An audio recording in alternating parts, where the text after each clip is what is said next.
ሰላም ውድ አድማጭ ተመልካቾቻችን፣ ይህ የፊልም ቅኝት ዝግጅታችን ነው። በዚህ የዩቲዩብ ገጻችን ስለ ፊልሞች ሰፊ ዳሰሳ እናደርጋለን። ለዛሬ የመረጥነው ፊልም በፈረንጆቹ 1994 የወጣውንና በዓለም ላይ ካሉ ተወዳጅና እጅግ ዝነኛ ፊልሞች መካከል አንዱ የሆነውን ፎረስት ጋምፕን ነው። ፊልሙ በዊንስተን ግሩም ልቦለድ መጽሐፍ ላይ የተመሰረተ ሲሆን በሮበርት ዘሜኪስ ተመርቶ ቶም ሃንክስ በዋና ገጸ ባህሪነት የተወነበት ነው። ፊልሙ ፎረስት ጋምፕ የተባለውን ዝቅተኛ የአእምሮ ብስለት ወይም ሎው አይኪው ያለው ግን ደግና ቅን ልብ ያለውን ሰው የህይወት ጉዞ ይተርካል። ፎረስት በህይወት ውስጥ ምንም አይነት ክፉ ሀሳብ ሳይኖረው በአጋጣሚ ግን በብዙ ታሪካዊ ክስተቶች ውስጥ ሲሳተፍ ይታያል። እስከ ፕሮግራማችን ፍጻሜ አብራችሁን እንድትቆዩ በአክብሮት እንጋብዛለን።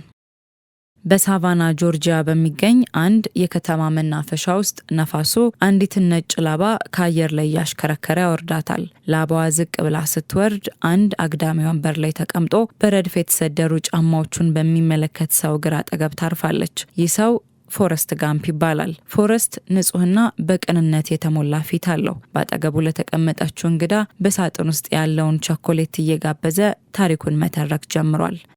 እናቴ ሁል ጊዜ ህይወት ልክ እንደ ቸኮሌት ሳጥን ናት፣ የትኛውን እንደምትመርጥ አታውቅም ትለኝ ነበር በማለት የትዝታውን በር ከፈተው። ፎረስት ያደገው በአላባማ ግዛት በምትገኝ ግሪንቦ በተባለች ትንሽ ከተማ ነው። ገና በልጅነቱ የአእምሮ እድገቱ ወይም አይኪው ከሌሎች ልጆች ዝቅ ያለ ስለነበረ በትምህርት ቤት ተቀባይነት ለማግኘት ተቸግሮ ነበር። ከዚያም በላይ እግሮቹ ጠማማ ስለነበሩ በብረት ድጋፍ ነበር የሚሄደው። እናቱ ግን ፎረስት አንተ ከማንም አታንስም፣ እግዚአብሔር ለሁሉም ሰው እኩል እድል ሰጥቷል እያለች በልበ ሙሉነት አሳድገዋለች።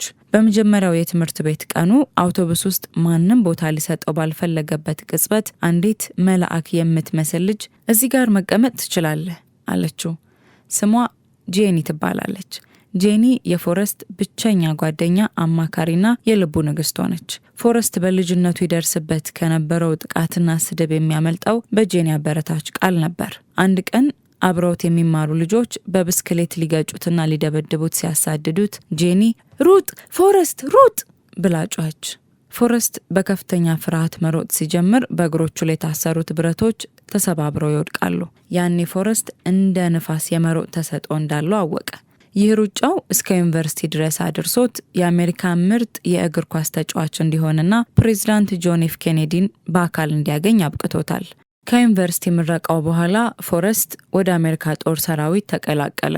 እዚያም በህይወት ውስጥ ትልቅ ቦታ የሚኖራቸውን ሁለት ሰዎች ያገኛል። አንደኛው ባባ የተባለ ስለ ሽሪምፕ ንግድ ሌት ተቀን የሚያወራ ቅን ሰው ነው። ሁለተኛው ደግሞ የጦር አዛዡ ሌተናል ዳን ናቸው። ሌተናል ዳን ከትውልድ ትውልድ በጦርነት መሞትን እንደ ክብር የሚቆጥር ቤተሰብ የተገኘ ሰው ነበር።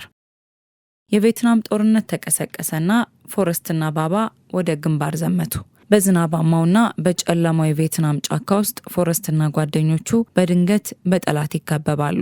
ፎረስት የመሮጥ ብቃቱን ተጠቅሞ ብዙ ጓደኞቹን በትከሻው እየተሸከመ ከሞት አተረፋቸው። አዛዡን ሌተናል ዳንንም በቁስለኛነት አዳነው። ሆኖም ግን የቅርብ ጓደኛው ባባ በፎረስት እቅፍ ውስጥ ሆኖ ወደ ቤት መሄድ ፈልጋለሁ እያለ ህይወቱ አለፈች። ፎረስት ቆስሎ ሆስፒታል በነበረበት ወቅት የፒንግ ፖንግ ጨዋታን ተማረ።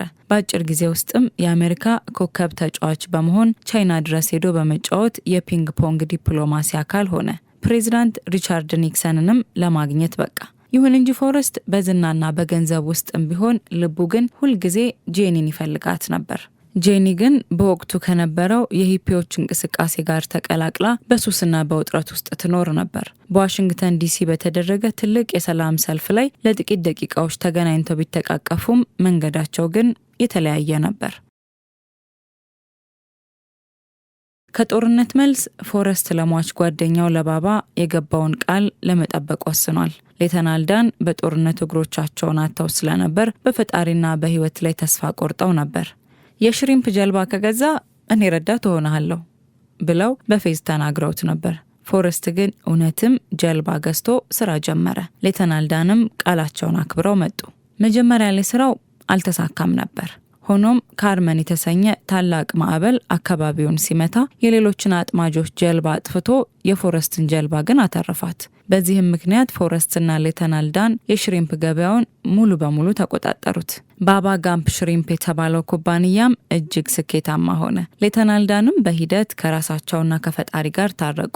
ፎረስት ግን አሁንም ሀብቱን ለቤተ ክርስቲያንና ለባባ ቤተሰቦች ካካፈለ በኋላ ቀሪውን ገንዘብ ሌተናል ዳን አፕል በተባለ ኩባንያ ውስጥ ኢንቨስት አደረጉት። ፎረስት የሆነ የፍራፍሬ ኩባንያ ነው ብሎ ቢያስብም ይሄ ኢንቨስትመንት ለዘላለም ባለጸጋ አደረገው። የፎረስት እናት በሞት ተለየችው። እናቱ ከመሞቷ በፊት ግን ሞት የህይወት አካል ነው የሚለውን ጥልቅ ትምህርት አስተምራው ነበር። በዚህ መሃል ጄኒ ወደ ፎረስት ቤት ተመለሰች። ፎረስት አብራው እንድትኖርና እንዲጋቡ ጠየቃት። ጄኒ ግን ፎረስት አንተ እኔን ማግባት የለብህም ብላው አንድ ምሽት ብቻ አብረው ካደሩ በኋላ በጧቱ በድጋሚ ጥላው ጠፋች። በዚህ ጊዜ ፎረስት በከፍተኛ የስሜት ስብራት ውስጥ ወደቀ። ምንም ሳይናገር መሮጥ ይጀምራል። ከአላባማ እስከ ፓሲፊክ ውቅያኖስ ከዚያም እስከ አትላንቲክ ውቅያኖስ ድረስ ለ3 ዓመታት ለ2 ወራትና ለ14 ቀናት አሜሪካንን ደጋግሞ አቋረጠ። በሺዎች የሚቆጠሩ ሰዎች የህይወት ትርጉም ፍለጋ ተከተሉት።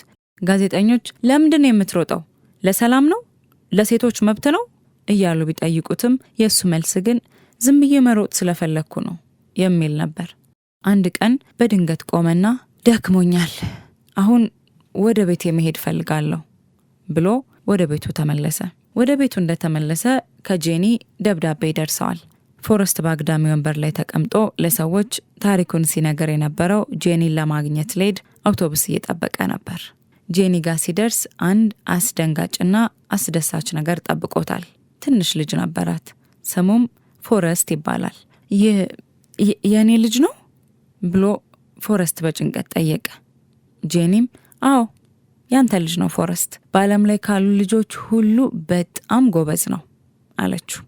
ጄኒ በወቅቱ ባልታወቀ HIV ሊሆን እንደሚችል በሚገመት ቫይረስ በጠና ታማ ነበር። ፎረስት ጄኒንና ልጁን ይዞ ወደ አላባማ ተመለሰ።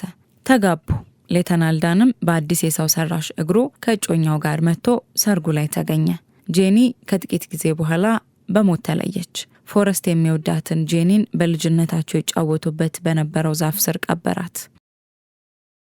ፊልሙ የሚጠናቀቀው ፎረስት ልጁን በትምህርት ቤት አውቶቡስ ላይ ሲጭኖ በሚያሳይ ትዕይንት ነው። ልጁ ልክ እንደ አባቱ ብልህና ትሁት ነው። አውቶቡሱ ሲሄድ ፎረስት በዚያው አግዳሚ ወንበር ላይ ተቀምጦ ልጁን በኩራት ይመለከታል። ያቺ በመጀመሪያው ትዕይንት የታየችው ነጭ ላባ አሁንም ከፎረስት እግር ስር ተነስታ ወደ ሰማይ ትበራለች። የፎረስት ጋምፕ ታሪክ የሚያስተምረን ህይወት ምንም ያህል ውስብስብ ብትሆንም በቅንነትና በንጹህ ልብ የሚኖር ሰው ሁልጊዜም አሸናፊ መሆኑን ነው። ፎረስት ደካማ አእምሮ አለው ቢባልም እርሱ ግን ከታላላቅ ሰዎች በላይ በፍቅር በታማኝነትና በጽናት የኖረ ታላቅ ሰው ነበር።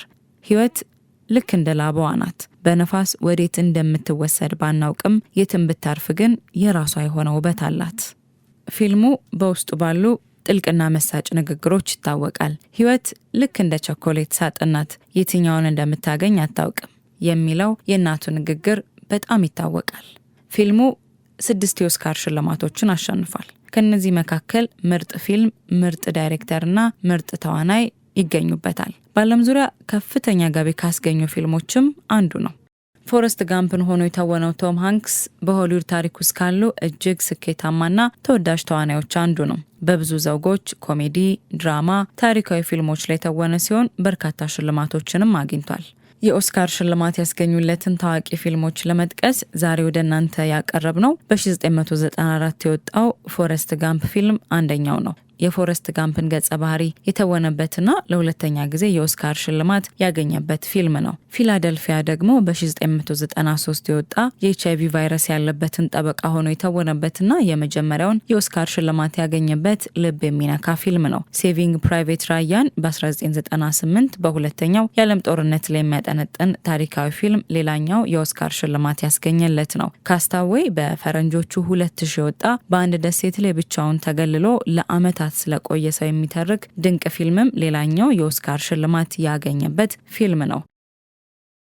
ፎረስት ጋምፕ የአንድ ሰው የአእምሮ ብቃት ሳይሆን የልቡ ቅንነት፣ ታማኝነትና ጽናት ለስኬት እንደሚያበቃው የሚያሳይ ልብ የሚነካ ፊልም ነው። ፎረስት ለሰዎች ያለው ንጹህ ፍቅርና ለቃሉ ታማኝ መሆኑ በብዙዎች ዘንድ ተወዳጅ እንዲሆን አድርጎታል። ፎረስት ጋምፕ እንግዲህ ይሄንን ይመስላል። ስለ ፊልሙ ያላችሁን አስተያየት ኮሜንት ላይ ልታደርሱን ትችላላችሁ። ቪዲዮ ከተመቻችሁ ላይክ ማድረጋችሁን አትርሱ።